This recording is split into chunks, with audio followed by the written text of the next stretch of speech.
As you can see by the dark clouds overhead and the lack of mountains behind me, things have started to cool off here at my property. And the last time I posted a vlog, which was just over a month ago due to traveling with friends and family during the month of August, things here were really warm. In the mid to high 70s is where our temperatures were falling, and things were, bright and sunny. Luckily for my friends and family, that's how it was while they were here too. But since arriving home, the rains have come and things have started to slow down and the colors are starting to change in the trees.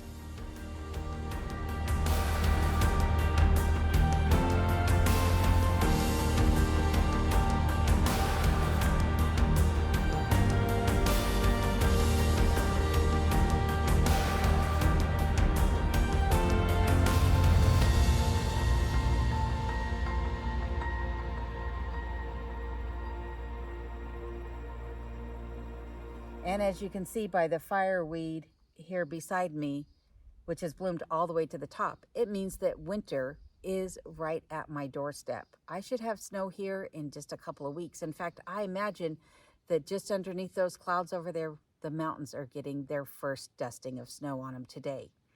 And so before I begin to talk about what I need to do to prepare for that upcoming snowstorm, I would like to take you along and show you the things that my friend got to see while she was here visiting. So join me as I head off into Anchorage to pick her up.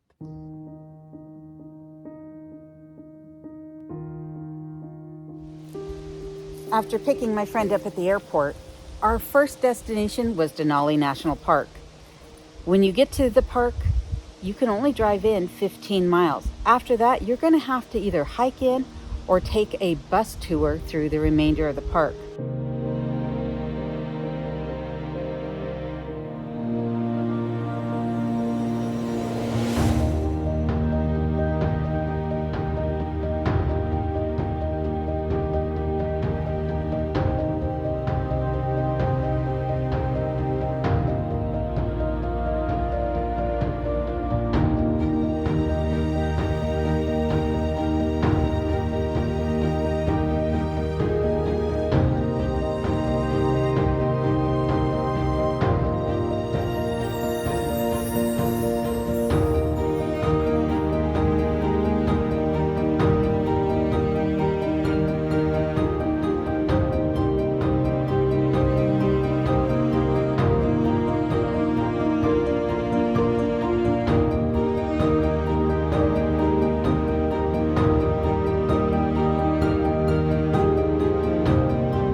As I mentioned, the park road is closed 15 miles in.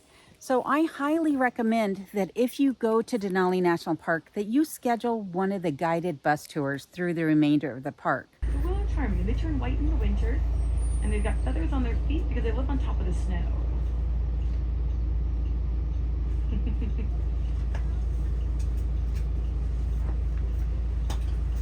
And when the days warm up, we do get a lot of willow ptarmigan families on and near the road. Those bus drivers have a trained eye for spotting the wildlife. Because they do the same route multiple times a day, they know exactly when something is out of place and can spot that wildlife like that. A lot of times that wildlife is so far off in the distance that it's really hard to see. But with a pair of binoculars or a good camera that allow you to zoom in, you can get some amazing views of the wildlife in its natural habitat. While there, my friend and I, we saw a mother grizzly and her cubs, several caribou, amongst a multitude of other wildlife in the park itself. One other thing is I do recommend taking some additional battery packs with you because that bus tour is about 5 hours long. And so your batteries on your cameras might die before you have a chance to make it all the way through the park and back. I also recommend that you take some bear spray with you because you can get off of the bus and hike through the park as well, which several people did on the bus tour that we had that day. The buses start running at about 6 o'clock in the morning and they end late in the day. So you have a wide range of opportunities throughout your stay in order to take one of those guided bus tours. But I highly recommend it. It is well worth the money. And if I had the opportunity to do it again, I definitely would. But my other recommendation is to either schedule one early in the morning or late in the day when it's at its coolest points in the day, and you'll have a better chance of seeing wildlife while you're there.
Once we left Denali National Park, we headed down to the McLaren River Lodge where we stayed the night. It's about 90 miles from the park's highway to where the lodge is situated, which meant we didn't get in there till quite late in the evening. Unfortunately for us, the door to the lake cabin that we stayed in did not actually latch. So poor Kenai had to spend the night leashed to one of the beds, and I slept with a gun in my hand in case that door happened to blow open in the night. But in the morning, we alerted the lodge of our situation and then enjoyed a wonderful breakfast at the lodge itself before proceeding down the rest of the Denali Highway.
While traveling down the highway, we managed to find a patch of blueberries and picked a few for an afternoon snack before proceeding back to this side of the state.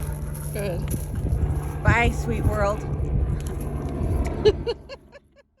Once we were back on this side of the state, we had a day or two here at the cabin, and then I took my friend on a helicopter ride where we landed on the Shoup Glacier and flew over the Columbia Glacier. If you don't make it, thank you.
we can prove we did it.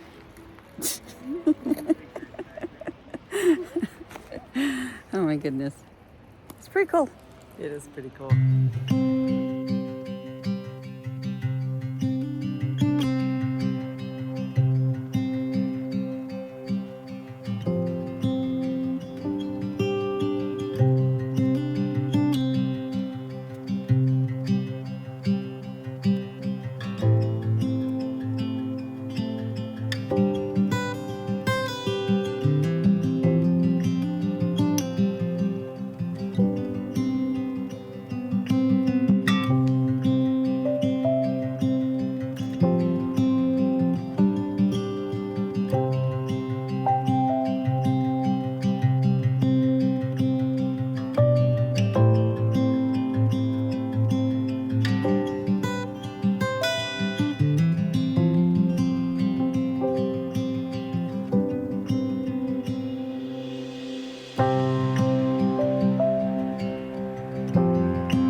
Needless to say, I had a wonderful time with my friend while she was here. In fact, I'm already planning next year's visit. And I still have my son and daughter's visit to recap as well. So I hope that you'll join me next week for that. But one of the other things that I need to be planning is my winter preps. I did actually start planning my preps a while ago. I purchased 12 cords of wood, but it has not yet been delivered. Unfortunately, the company that I buy my wood from is experiencing some mechanical issues with their equipment, and they don't know when they're going to be able to get that wood to me, even though they promised that it'll be here before snow flies. Well, that's going to be in about 2, maybe 3 weeks tops. But as I mentioned, the temperatures here have already started to drop, and the rains have been nonstop since I got home. In fact, it's been raining statewide. And in some places, they've been experiencing flooding, much like the flooding that Glen Allen had last spring. Talkeetna is now going through that same type of flooding in that area. If you'd like to see what's happening in the Talkeetna area, I highly recommend that you check out Curmudgeon Inn and see what Rob and Sarah have going on in their neck of the woods. They also have a live that they host every Monday night, followed by Alaska Cut the Cord. On their channel, they have a live immediately following. And as I mentioned previously, I will start doing lives again. That will be sometime next week, but I'm not exactly sure what day that's going to fall on just yet. So be sure to turn on bell notifications so that you can be notified when I do have that live. But also make sure that if you haven't already, that you subscribe and that you hit that like button, because it'll help YouTube recommend content that you like, whether that's from me or from other creators such as Rob and Sarah over the Curmudgeon, Alaska Cut the Cord, or whoever that might be.